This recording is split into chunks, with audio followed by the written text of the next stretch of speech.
Welcome to the deep dive. Today we're getting into some stuff that really flips a lot of common ideas on their head, Yeah. about success, struggle. Yeah, how we approach things. Exactly. We're diving into Chapter 7 of The Subtle Art of Not Giving a Feck, specifically looking at, failure, pain, and this really interesting idea about just doing something. Right. And the goal isn't just to summarize. It's to kind of pull out the nuggets, the key takeaways that might help you rethink challenges, maybe get unstuck if you're feeling overwhelmed. Especially with all the information overload these days. For sure. So this chapter, it mixes personal stories, some pretty counterintuitive paradoxes, and some practical stuff too. Okay, let's jump right in then. It starts pretty intensely, right? With the author's own story. Yeah, graduating college, 2007, terrible timing. Right into the financial crisis, the Great Recession. And then losing his savings, roommate disaster. Ends up on a friend's couch, trying to find a quote-unquote real job when nobody's hiring. Rough start. Definitely. But here's the first twist. He frames that whole experience, hitting rock bottom, basically, as fortunate. Fortunate. That sounds completely backward. How is that lucky? Well, think about it this way.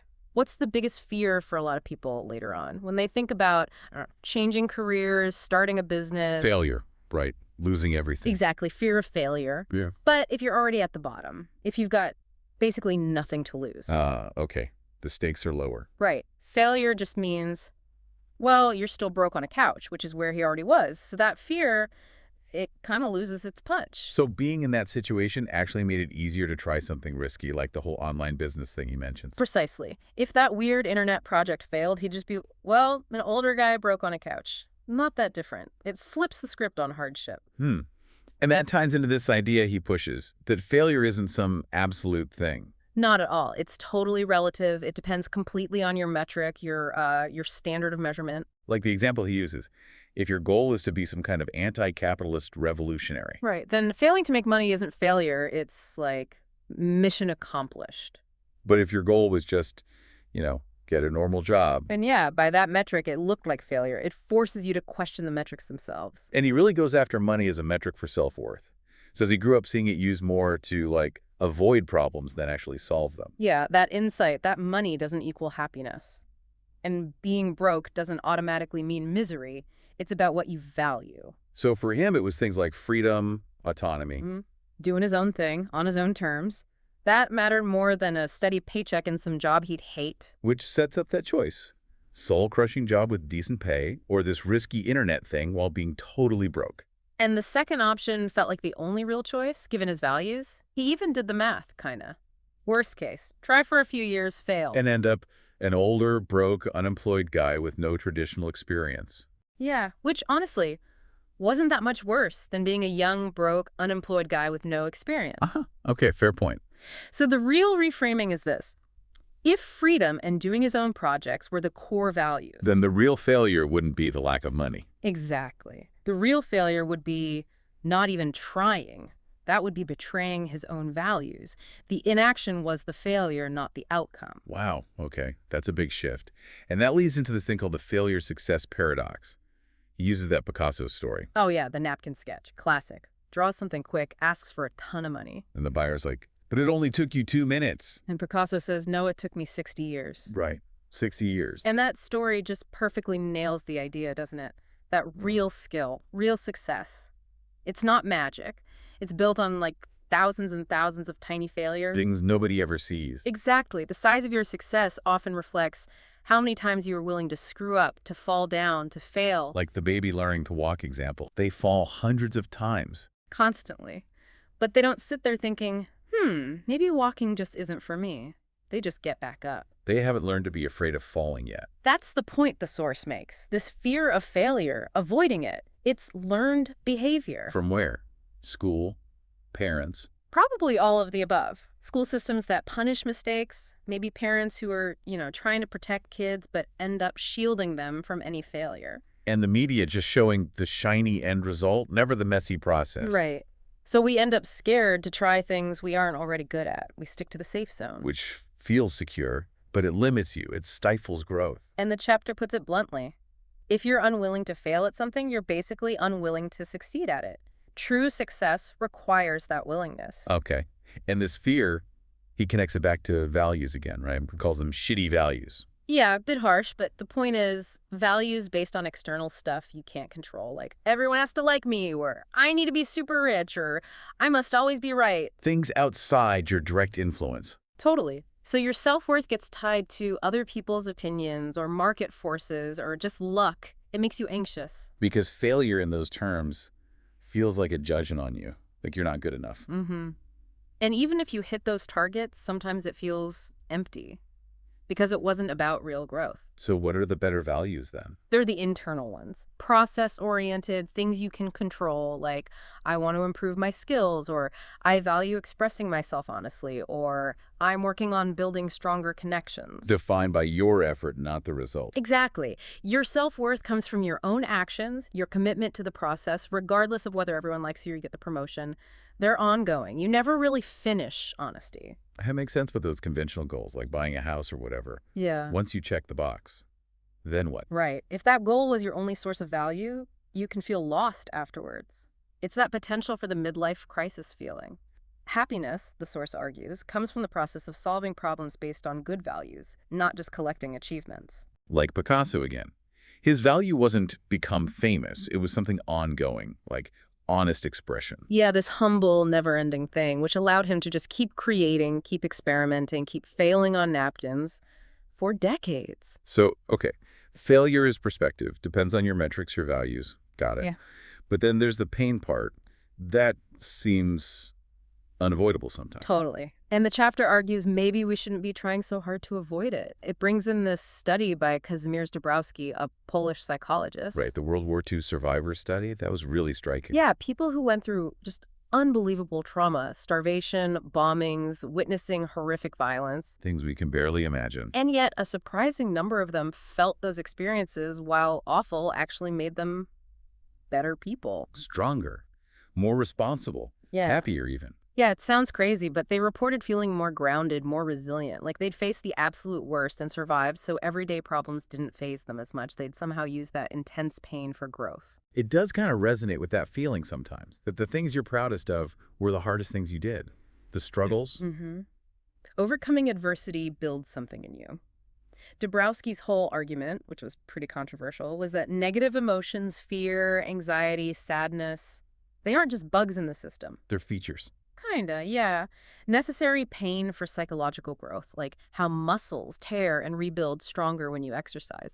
Emotional pain can work the same way if you constantly numb it or run from it. You stunt your growth potential. Exactly. And often it's those really painful moments, the shitstorms, as the chapter calls them, that force us to reevaluate everything, our values, our choices. Like an existential crisis can actually be productive. It can be if you face it, but the warning is clear. Don't just numb it out. Don't reach for substances or delusion or just recrete back to those old, comfortable, maybe shitty values. You have to actually feel the pain for it to motivate change. You got it. Feeling it is part of the process. It's the signal that something needs attention. Okay, so this brings us to those VCR questions. I like that analogy. Yeah, it's relatable, right? Like trying to figure out a new gadget as a kid, you just push buttons. Total trial and error. No fear. But as adults, we get paralyzed by problems that seem impossibly complex from the inside. Like the examples. How do I drop out of med school? How do I ask my crush out? How do I, ask my kids to move out? From the outside, the answer looks simple. Just do it. You fill out a form, you say the words, you have the conversation. But it feels impossible. Why? Because the difficulty isn't the action itself. It's the pain you anticipate feeling when you do it. The pain of disappointing parents, the pain of potential rejection, the pain of feeling like a bad parent. Exactly. That's the real barrier. The author talks about his own social anxiety VCR question. How do you just walk up and talk to someone? He was stuck on the how. Right. He felt like it was impossible. Because his emotions were his reality at that point. It felt like people didn't want to talk, so he believed they didn't. He couldn't separate the feeling from the actual objective reality that talking to strangers happens all the time. Okay, so the takeaway is, if you choose a new value, pursue a big change. You're also choosing a new kind of pain that comes with it. You are. And the key becomes learning to sustain that chosen pain. Not just grit your teeth, but maybe even welcome it. See it as proof you're on the right path. And most importantly, Act anyway. act despite the pain. That sounds really hard. Yeah. especially at first, Oh, it is. It feels impossible. You feel like you have no idea what you're doing. which is probably true. Exactly. The chapter basically says life is about not knowing what you're doing and doing it anyway. Nobody has it all figured out. You just got to lean into the uncertainty. Okay. And that leads us right into the final big idea, the do something principle. Yeah, this kind of ties it all together. It came from his own experience again, back in 2008, quitting the job, starting the online thing. With absolutely no clue. Total panic. Right. Procrastinating, playing video games, the usual avoidance tactics. Until the money ran out. Yep. Bank account hit zero. That forced him to actually look for a strategy, figure out how to make himself work those insane hours. And he remembered his old math teacher, Mr. Packwood. Mr. Packwood, great name. His advice for getting unstuck on a math problem was just start doing something, anything. Just start working on it, even if you don't see the path yet. Yeah. The simple act of working will eventually cause the right ideas to show up. So that became the mantra. Don't just sit there, do something. The answers will follow. Mm-hmm. And through years of struggling, failing, couch surfing, he realized something huge. Which was? Action isn't just the effect of motivation, it's also the cause. Wait, say that again? Action causes motivation. Yeah. We usually think that inspiration hits, you feel motivated, then you take action. Right, so if you're not motivated, you're stuck waiting for inspiration. But he argues the loop actually works like this. Inspiration, motivation, action, which leads to more inspiration, motivation, action. It's a cycle. Okay. So the most powerful place to intervene in that cycle, especially when you're stuck, it's not waiting for inspiration, it's the action itself. So flip it around. Action first. Exactly. Action back leads to inspiration, which creates motivation. That's the core of the do something principle. So if you feel totally unmotivated, just do something, anything. Even the smallest possible step related to the thing you're avoiding. And then you use the reaction to that action, the feeling of having done something, the tiny bit of feedback to start building momentum. Like the example of teaching readers with their VCR questions. Yeah. Getting someone to just design a tiny website header. Yeah. And suddenly they've done something, they feel a little bit energized, a little less stuck, and maybe they tackle the next small thing. Or the Tim Ferriss story about the novelist. Oh, right. The guy who wrote, 70 novels. His secret. 200 crappy words per day. Just commit to that tiny action. 200 crappy words. Oh. But the act of doing it often sparked more words, better words. The action fueled the inspiration. Okay, I can see how this makes failure feel less important. Totally. If the standard is just acting, just doing something, then any result is progress. Failure isn't a stop sign, it's just feedback from your action. And inspiration stops being this magical thing you wait for. And becomes like a reward you get for taking action. It flips the whole script on getting started. And that makes you freer to fail, because even failure means you did something, which is the actual goal. Right. Failure pushes you forward under this model because it's still action. So this isn't just about procrastination, it's for bigger stuff too, like changing values, feeling lost. Definitely. When you're in that existential funk, feeling totally stuck, the answer is always do something. And again, something can be microscopic. Absolutely tiny. Want more compassion? Just really listen to one person today, arguing with your partner.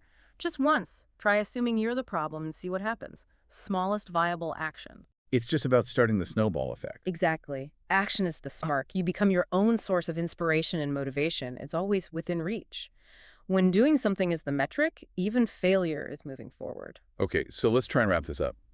Pulling out the core threads from this chapter deep dive. Failure, it's relative, depends on your metrics, and being willing to fail is kind of necessary for real growth. Right. And pain, not just bad, it can be necessary, even useful for psychological growth if you face it instead of numbing it. And the big one, maybe the most actionable, the do something principle.